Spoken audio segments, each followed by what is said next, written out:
vehicle with a mass of 1,500 kilograms traveling east with a speed of 25 meters per second collides at an intersection with vehicle B with a mass of 2,500 kilograms traveling north with a speed of 20 meters per second. Find the magnitude and the direction of the velocity of the wreckage immediately after the collision, assuming that the vehicles undergo a perfectly inelastic collision and assuming that the friction between vehicles and road can be neglected. So, first, ang hinahanap dito is the final velocity and the angle. Yan ang hinahanap.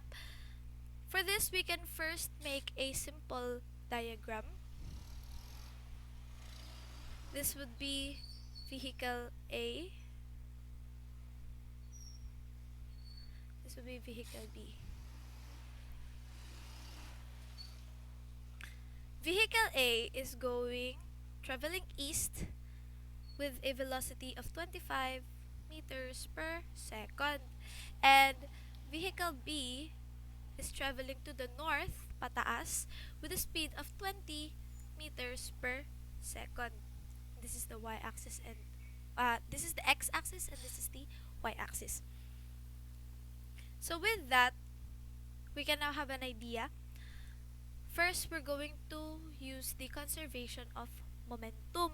Hanapin natin yung both initial and final momentum both at x and at y. Dito muna tayo sa at x.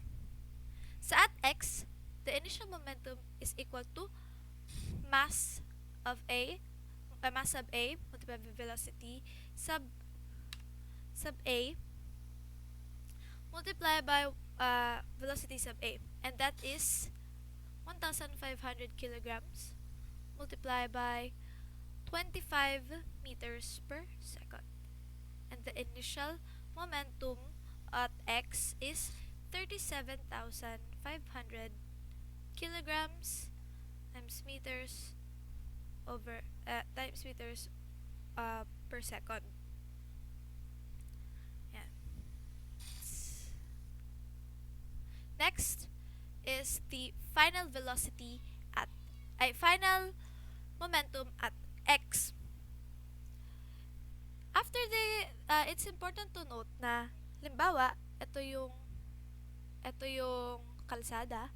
This is vehicle A and this is vehicle B. After the collision, andito sila. They go right here and the direction is going there. And hinahanap natin yung theta. So, we're going to get the components. This is the final velocity at x and final velocity at y. Since iisa lang naman na sila, nagdikit na sila, the final velocity is since nagdikit na sila, the v1 prime and va prime and vb prime is iisa lang. Therefore, we could just pertain to both of them as final velocity. Ito nga yung components nila, which is final velocity at x and final velocity at y. And since inelastic collision, magkadikit na sila, the mass will be mass sub A plus mass sub B. Yan na yung mass nila. So to rewrite here, the formula for final momentum at x is mass sub A plus mass sub B, and the final velocity at the x component, which is cosine theta. And pag sinubstitute natin, we have 1,500 plus 2,500 final velocity cosine theta. And this is 4,000 kilograms final velocity cosine theta.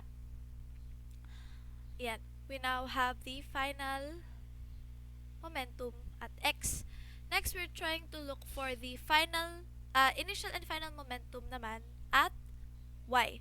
So, at y, the initial momentum, we have the mass of 2,500 kilograms. Like, kasi mass times velocity, and the velocity is 20 meters per second. We have it at 50,000 kilogram times meter per second. And this is the initial momentum. To find the final momentum at y, again, magkadikit na sila nun. So that is m sub a plus m sub b. And we want to find the final velocity at the y component. I am very sorry. This is supposed to be y. And this is supposed to be x. My mistake. Ayan. And again, substitute. We know that m sub a plus m sub b is 4,000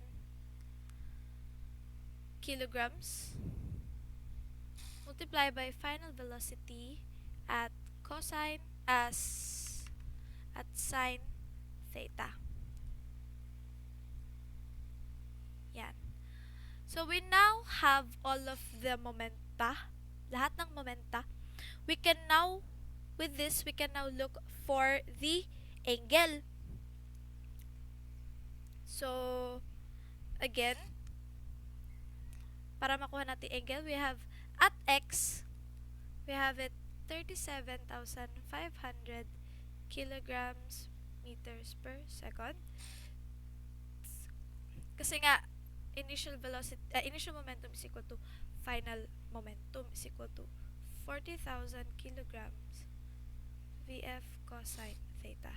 And same goes here, 50,000 kilograms times meter per second is equal to 4,000 kilogram as final velocity sine theta. So to solve for the angle theta, ang gagawin natin is tangent theta is equal to 50,000 kilogram meters per second over 37,500 kilograms meter per second. And para makuha natin angle, i-inverse natin, inverse of tangent. Tapos cancel natin itong 2 zeros, so it'll be easier. 500 over 375. And the angle will be 53.13 degrees. So this would be the angle.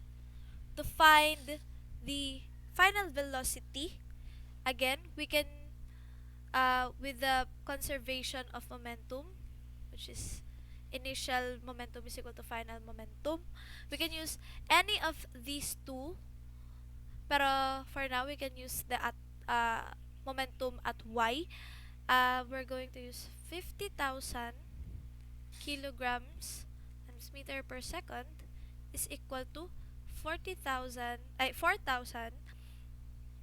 kilograms times final velocity sine theta.